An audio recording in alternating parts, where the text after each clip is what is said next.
Doctors and other emergency healthcare staff, have you ever got the "do we have a doctor on board" shout? What happened? I was 19 and had just gotten my EMT. I was flying alone, and my dad had used his extra miles to upgrade my seat, which included a pass to the club lounge at the airport. Being in a country without a drinking age, I spent my 2-hour layover pounding Johnny Walker and Cokes before stumbling down the gateway to catch my flight. Once I realized the drinks on the plane were complimentary too, I started chugging wine as fast as the flight attendants would refill my glass, eventually passing out watching the Titanic. I woke up to the PA system asking, if there is a doctor or an EMT on board, please identify yourself to a crew member. Oh boy, someone must be in trouble. I should see if I can help. I realized that someone was me when a flight attendant slipped an oxygen mask on my face. Apparently, I'd gotten up to go to the bathroom and passed out in the aisle. After I identified myself as the EMT, they laughed, gave me some orange juice, and put me back in my seat where I slept the rest of the flight and got to go through customs just as the hangover hit. A case of physician, heal thyself. My spouse is a physician. She got that call once on a plane. Luckily, it was to one of her conferences, and a bunch of her colleagues were there and much more eager. She did have to step up a few years back when we watched a truck fly by us on an icy highway, spin out in a bridge, and eject the driver through a door that popped open as it rolled. She was literally holding this guy's skull together with her hands as she directed me, a nurse who stopped, and eventually emergency personnel. When she got back to our car covered in blood 30 minutes later, she told me frankly the odds of survival for the driver were minimal, though the only newspaper story I could find indicated he made it at least 24 more hours. She had to toss those clothes and clean off in a McDonald's restroom as we were heading to another flight. Luckily, that Surrend airline staff didn't catch that her hair and shoes were encrusted with blood.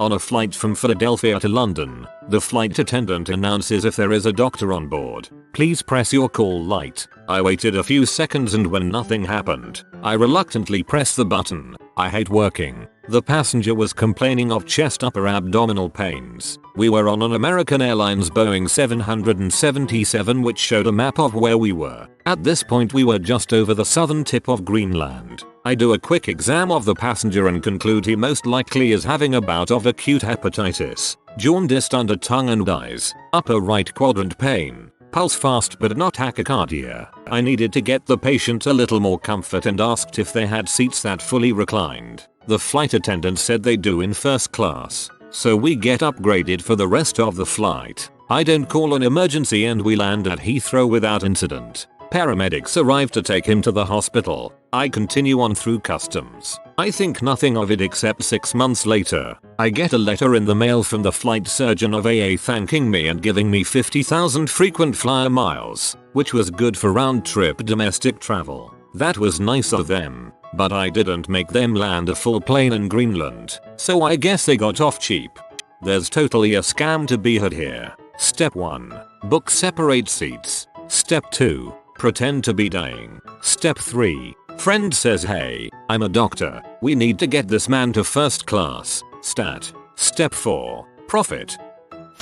Didn't happen to me but happened to my dad, internal medicine doctor, on his flight to Alaska. They did the whole is there any medical professionals on board thing and my dad just sat there for a minute hoping that another person would get up and help. Pops doesn't like a bunch of attention geared towards him. They did the announcement again and still nobody, so Pops got up and went to the back where the guy was almost passed out on the floor. Apparently the guy recently had back surgery, had taken some pain medicine but forgot to eat, which I guess caused his blood sugar to drop. Pops did his doctoring thing, which pretty much consisted of him telling the flight attendants to get the person as much orange juice as he wanted. Once the guy felt better, the flight attendants started offering my dad steaks and free alcohol. He said no to all the fancy stuff and opted for a root beer. My uncle, who he went to visit, is a pilot and he told my dad that if he didn't help, they would have had to reroute the plane to the nearest airport, get all the passengers new tickets to their destination, which would have cost the airline tons of money. A few weeks after the incident, Pops got a packet in the mail from the airline for 2 free round-trip tickets anywhere in the US. He's a good man. Not me, but my mum, both times on planes. The first time, the guy was having a panic attack, and she sat with him for the rest of the flight. The flight crew was pretty rude and asked to see her doctor card before allowing her to talk to him. Not sure what they were asking for. I think she showed them an old prescription pad she had in her purse. The second time we were also on a flight, and the man in front of her passed out. His wife started screaming, and she reached a hand around to take his pulse. He didn't have a pulse, and as we were still taxiing she turned to the flight attendant, who had come over when the screaming started, and told her to turn the plane around. Pretty freaking badass. There was actually a happy ending as for whatever reason his heart restarted, and he started breathing again. They did turn the plane around. He and his family were taken off, and presumably rushed to an emergency room. After this, the man who was sitting behind us told her she had very good control of the situation for a nurse. She's an MD, and I thought she was going to murder him. I used to be a surgical ODP, working in operating theaters. I was going on vacation by plane to Europe, and the call came for a doctor on board over the tannoy. No one stood up, and they called again. I figured I'd offer to help if I could. After letting the crew know I had life support training but was not a doctor, they brought me to an elderly man who was passed out slumped forward. His wife was hysterical and crying. I squeezed into the seat next to him and checked for a pulse in his neck and wrist but couldn't feel any. I listened to his mouth and undid his shirt buttons to check for respiratory motion. None. Now, I'm realizing this guy is dead. He feels cold to the touch. No pulse, no breathing, no response to pain. The crew want me to call him as deceased so they can start their protocols. I tell them that, yup, he's dead, and they say thanks. Now as the only medically trained person on board, would you mind sitting next to the body until we land? They literally put a blanket over him and swapped me into his wife's seat. I sat the rest of the flight, only about 30 minutes, next to a dead guy. I didn't get any recognition or compensation. I even spent an extra 3 hours at the destination airport to fill in forms and make a statement. I'm a pharmacist who has checked for a pulse once because no one else present had any medical experience, but the best story comes from my so's uncle who is a neurosurgeon. He was riding in the car with his wife when the car in front of him is struck by an oncoming car from the other lane. The passenger was thrown from the car, so the neurosurgeon gets out to see if he can help. Before he can do anything, this woman runs up from behind him and goes, "Everyone step back, I'm a doctor." He tries to help, explaining he is a neurosurgeon, and she snaps at him to stand back with everyone else. He figures that this woman must be a specialist in emergency medicine, so he steps back. He then realizes this woman has zero clue what she's doing, giving CPR incorrectly and not letting anyone help. When the EMTs arrive, it is revealed that she is a dentist, and the man died because no one was able to help him correctly. Her pride in being a doctor prevented a neurosurgeon from possibly saving a guy with a brain injury. It makes me mad every time I think about it. A friend of mine had recently graduated with her PhD and, feeling proud of herself, was writing doctor on everything, including her boarding passes, ID cards, everything. She's boarding the plane and the air hostess notices her title, "Welcome aboard, Doctor." She's chuffed with herself. Of course, fast forward to a few hours later, someone on the flight is having breathing difficulties, and the air hostess announces, "If there are any doctors on board, please make yourself known to staff." Well, my friend sits there, paralyzed with the realization that the only way she can help is if the passenger in question is a plant biotech grad, but doesn't think it's worth explaining this to the crew. So she sits there, not making eye contact, says the crew were rude to her for the rest of the flight. I thought it was hilarious and have never changed my own documents for this very reason. I can only help if the patient is already a vegetable. I'm a dentist, so I ran over and gave the lady a quick dental exam. Some areas of gingivitis, probably needs to floss more often. Thank you for your service. Was on Eurostar train from London to Paris and that call was made. There was a conference on, so about 10 doctors walked one at a time down the carriage and 9 walked back shortly after. Train was stopped at next station to let the patient off. My sil is a nurse. She had to help out once when a diabetic who wasn't monitoring his blood sugar passed out. She gave him some OJ and some pretzels, and just kept an eye on him until we landed and paramedics met us at the gate. The flight crew was really grateful and gave her a couple bottles of wine. Full bottles. I think they were selling them from a catalog, or maybe they were for first class passengers, and some other little things as a thank you. It's pretty well recorded that one of the bombs that went off during the 7th of July London bombing went off on a bus outside the British Medical Association offices. There was an emergency medical conference happening that day and pretty much everyone in the UK that you'd want at an emergency like that was there. Yup, was the Russell Square bomb. The conference was, if I recall correctly from the news reports, basically all the senior emergency trauma surgeons in the UK. There was some estimate that 5x as many people ultimately survived that explosion because they were attended to by the best emergency surgeons in the UK within a couple of minutes of it happening. My mom is a nurse, best one around, but I may be biased, and I've seen her in several emergency situations. It seems like she's always around when something like this happens. I think the worst one I've watched was on vacation. We were at a beach in NC and out of nowhere we just hear screaming for help. Apparently an older gentleman had a heart attack in the water, fell, and was getting pummeled by waves while unconscious. Mom pulled him out and started CPR until paramedics got there. Nothing too crazy, but it was still kind of cool to watch my mom go from, well, mom to nurse. She also stabilized my arm when I had a compound open fracture, helped a choking man at a Chinese restaurant, stopped for wrecks, helped people that have fainted, etc. Love that woman. Actually quite ironic, I was in the finance and accounting department of the hospital that I work at and one of the accountants started choking. The employees started freaking out and had no idea what to do. Regardless of where you work in a hospital, we all go through the same HR training and they teach us all basic first aid in case something like this happens. Everyone was panicking and someone finally screamed, "Is anyone a doctor?" I literally just shook my head because we work in a hospital and no one knew the Heimlich maneuver. So I pushed everyone away, performed Heimlich maneuver, and a bone from a chicken wing spit up from her throat and she was gasping for air. I got her water and did some other things to make sure she was okay. Once her face finally returned to a more normal color, I said she was fine and everyone should sign up for the basic first aid class HR was holding in 2 weeks.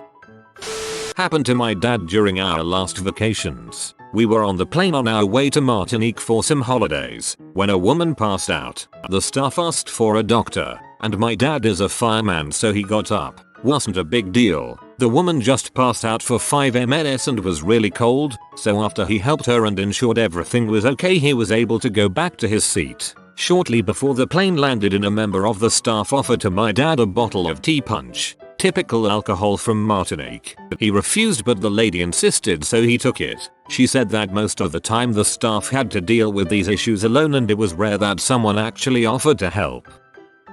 I was returning for my second year of medical school and a flight attendant came on the PA asking if there was a doctor on board. Since I was only a student, I sat in my place. A few minutes later, the request was asked again and I thought that I should at least see what can be done. I told a flight attendant that I was only a student and going into my second year, and the flight attendant took me to the business class where a woman had passed out and was slowly regaining consciousness. Inside, I was thinking, holy crap, I haven't even seen a patient yet and here I am having to take care of one. The woman just had a falling spell and had hit her head. A few moments later, a doctor showed up and told me to check her eyes to look for signs of a concussion, get her pulse, talk to her, and administer oxygen. He did the paperwork. A few minutes later, the woman was able to get up and go back to her seat and the doctor said I wasn't needed anymore. The woman was fine. No concussion. Very responsive. Pulse was a little on the low side. After landing at our destination, she was taken to a hospital for further examination and I caught my connecting flight.